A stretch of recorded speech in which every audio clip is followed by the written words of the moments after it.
दोस्तों, इस वीडियो में हम आपको बताएंगे कि आप बरतानिया का बिज़नेस वीज़ा कैसे हासिल कर सकते हैं। बरतानिया ने इन लोगों के लिए एक नए बिज़नेस वीज़े का ऐलान किया है जो बरतानिया में आकर सरमायाकारी करना चाहते हैं। इसे इनोवेटर वीज़ा कहते हैं। आप इनोवेटर वीज़े के लिए एप्लीकेशन दे सकते हैं अगर आप इन रिक्वायरमेंट को पूरा कर सकें। इसकी सबसे पहली रिक्वायरमेंट ये है कि आप स्विट्ज़रलैंड और यूरोपीय यूनियन के रहायशी नहीं होना चाहिए। स्विट्ज़रलैंड और यूरोपीय यूनियन के अलावा कोई भी इस वीज़े के लिए अप्लाई कर सकता है। इसके लिए रिक्वायरमेंट यह है कि आपके पास कोई नया बिज़नेस वीज़े का आइडिया होना चाहिए। अगर ये आपके पास कोई नए बिज़नेस वीज़े का आइडिया है तो इसके लिए इन्वेस्टमेंट कम से कम 50,000 पाउंड रखी गई है, जो पहले तकरीबन 2 लाख पाउंड होती थी, जिसको कम करके इन्होंने 50,000 पाउंड कर दिया है। और अगर आपके पास कोई नया बिज़नेस का आइडिया है तो यहाँ की जो अप्रूव्ड बॉडी है वो इस को चेक करेगी कि आपका आइडिया क्या है। अगर वो समझती है कि आपका कोई आइडिया मुख्तलिफ है तो वो आपको इसके लिए अप्रूव कर देगी और अप्रूवल लेटर आपको इशू कर देगी। और अगर आपका कोई पहले से यहाँ पर कोई बिज़नेस इस्टेब्लिश है तो फिर आपको किसी फ़ंड्स की ज़रूरत नहीं है। आपको बस ये एक्सप्लेन करना है तफसील के साथ कि आपका बिज़नेस आइडिया क्या है, आप क्या करना चाहते हैं, इसको किस तरह आगे लेकर जाना चाहते हैं। आप किसी ऐसे बिज़नेस में सरमायाकारी नहीं कर सकते हैं जो ऑलरेडी यहाँ पर मौजूद है, यानी कि नया आइडिया होना चाहिए। दूसरा ये है कि इस वीज़े को हासिल करने के लिए कितना टाइम लगता है, तो इसमें तकरीबन 3 मंथ लग जाते हैं। जब भी आप ट्रैवल करना चाहते हैं तो आप इससे पहले 3 मंथ पहले आपको ये वीज़ा अप्लाई करना पड़ेगा। इसके लिए इब्तदाई तौर पर वो आपको 3 साल का वीज़ा इशू करेंगे। 3 साल के बाद आप दोबारा वीज़े के लिए अप्लाई कर सकते हैं या आप इंडेफिनिट लीव टू रिमेन के लिए अप्लाई कर सकते हैं, यानी कि परमानेंट रेजिडेंस के लिए अप्लाई कर सकते हैं यहाँ पर। इससे पहले कि आप वीज़े के लिए अप्लाई करें, आपको अपना एक बिज़नेस आइडिया बनाकर यहाँ की अप्रूव्ड बॉडी को सेंड करना है। तो मैं आपको बाद में बताता हूँ कि अप्रूव्ड बॉडीज़ कौन कौन सी हैं, किन किन अदारों को आपने सेंड करना है, वो आपको अप्रूवल देंगी। अगर वो एक दफ़ा आपको अप्रूवल दे देती हैं, आपको लेटर सेंड कर देती हैं, तो बाकी कुछ दूसरी रिक्वायरमेंट हैं जो उसके बाद आपने पूरी करनी है। वो ये कि आपकी उम्र कम अज़ कम 18 ईयर्स होनी चाहिए। इसके अलावा आपने नॉलेज ऑफ़ इंग्लिश की रिक्वायरमेंट को पूरा करना है, यानी कि वो देखेंगे कि आपकी इंग्लिश काबिल है कि आप यहाँ पर आकर बिज़नेस वगैरह को कर सकते हैं। तो इसके लिए आपको इंग्लिश का टेस्ट देना पड़ेगा, जिसके लिए बहुत सारे टेस्ट मौजूद हैं जो भी आप दे सकते हैं। तो इसके लिए उन्होंने मिनिमम जो इसकी रिक्वायरमेंट है टेस्ट की वो B2 लेवल की रखी हुई है, यानी कि आपकी राइटिंग, स्पीकिंग, लिसनिंग, इसका वो टेस्ट लेंगे कि इन सब चीज़ों में आप B2 लेवल की आपकी क्वालिफ़िकेशन है। और आपको इंग्लिश टेस्ट की ज़रूरत नहीं पड़ेगी अगर आपकी क्वालिफ़िकेशन बरतानिया के ग्रेजुएशन के लेवल के बराबर है, तो फिर आपको कोई टेस्ट देने की ज़रूरत नहीं है। ये देख लें कि वो पाकिस्तान की बैचलर डिग्री जो है इसको बरतानिया की बैचलर डिग्री के बराबर कंसिडर नहीं करते।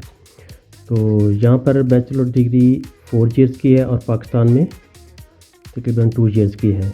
लेकिन अब काफ़ी सारी बैचलर डिग्रीज जो हैं वो पाकिस्तान में 4 ईयर्स की हैं। अगर वो 4 ईयर्स की हैं तो वो कंसिडर की जाएगी, अगर नहीं है तो वो इसके बराबर कंसिडर नहीं करते, उनको सर्टिफिकेट हासिल करना पड़ेगा।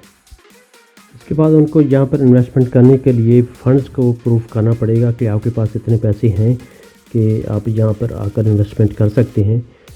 तो वो ये नहीं पूछेंगे कि आपका सोर्स क्या है, वो किसी भी सोर्स से आ सकते हैं, सोर्स का वो बिल्कुल भी नहीं पूछेंगे।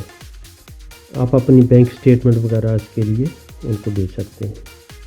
अगर आपका बिज़नेस पहले से इस्टेब्लिश है यूके में कोई, तो फिर आपको कोई फ़ंड्स प्रूव करने की ज़रूरत नहीं है। और फैमिली मेम्बर्स के बारे में, आपके फैमिली मेम्बर जो हैं वो भी आपके साथ वीज़ा अप्लाई कर सकते हैं। अगर आप पहले से यहाँ पर आ चुके हैं तो आप यहाँ पर आकर उनके लिए वीज़ा अप्लाई कर सकते हैं। तो फैमिली मेम्बर्स में कौन आते हैं, ये है कि जो आपके डिपेंडेंट हैं, आपकी पार्टनर हो सकता है, और आपके जो बच्चे 18 ईयर्स से कम उम्र के हैं वो आपके डिपेंडेंट हैं, वो लोग आप अप्लाई कर सकते हैं। 18 ईयर्स से ऊपर जो है बच्चे हैं वो अप्लाई नहीं कर सकते। इसके अलावा और कोई ख़ास रिक्वायरमेंट नहीं है इनकी। तो यही है कि आपको इंडोर्समेंट लेटर जो है ना वो प्रोवाइड करना पड़ेगा, जो जहाँ की इंडोर्समेंट बॉडी जो है ना वो इशू करेगी। तो उस पर क्या डिटेल होनी चाहिए, इसके लिए the name of the endorsement body, जो भी आपको इंडोर्स करेगी उसका नाम होना चाहिए लेटर के ऊपर। इंडोर्समेंट रेफरेंस नंबर होना चाहिए, डेट ऑफ इशू, और जो डेट जो है 3 मंथ से पुरानी नहीं होनी चाहिए कि जब भी आप एप्लीकेशन दें तो उस पर 3 मंथ तक की डेट होनी चाहिए कि वो 3 मंथ पहले वो लेटर इशू हुआ आपको। तो उसके बाद एप्लीकेंट का नेम है, डेट ऑफ बर्थ है, नेशनलिटी है और पासपोर्ट नंबर है।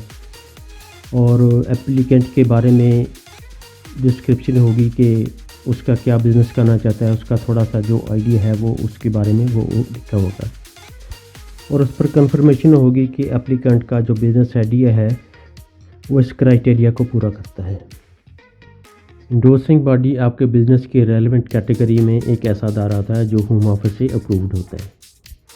Endorsing bodies for science, engineering, humanities and medicine, so means one of the following organizations which has been approved by the Home Office। ये कुछ approved bodies हैं जिनके नाम मैं आपको बता रहा हूँ, वो आपको लेटर इशू कर सकते हैं।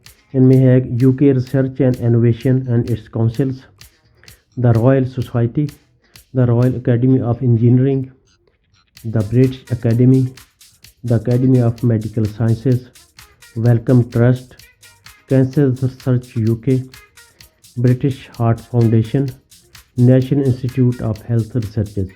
और कुछ यूरोपीय यूनियन की बॉडीज़ हैं, उनके नाम ये हैं कि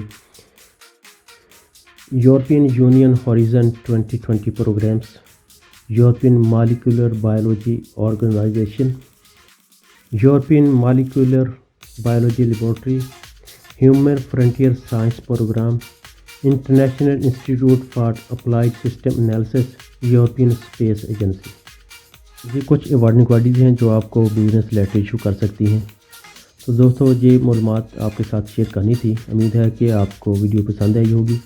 अगर किसी चीज़ की समझ नहीं आई तो आप कमेंट बॉक्स में कॉन्टैक्ट कर सकते हैं, तो आपको मुकम्मल मालूमात देने की कोशिश करूँगा। तो फ्रेंड्स, अगर आपको वीडियो पसंद आई है तो please like my channel and press the bell icon, और इस वीडियो को अपने दोस्तों और रिश्तेदारों में शेयर ज़रूर कीजिएगा ताकि सबको ये मालूमात मिल सकें। Thanks for watching my channel. Allah हाफिज़। मिलते हैं अपनी नेक्स्ट वीडियो में कुछ मज़ीद मालूमात।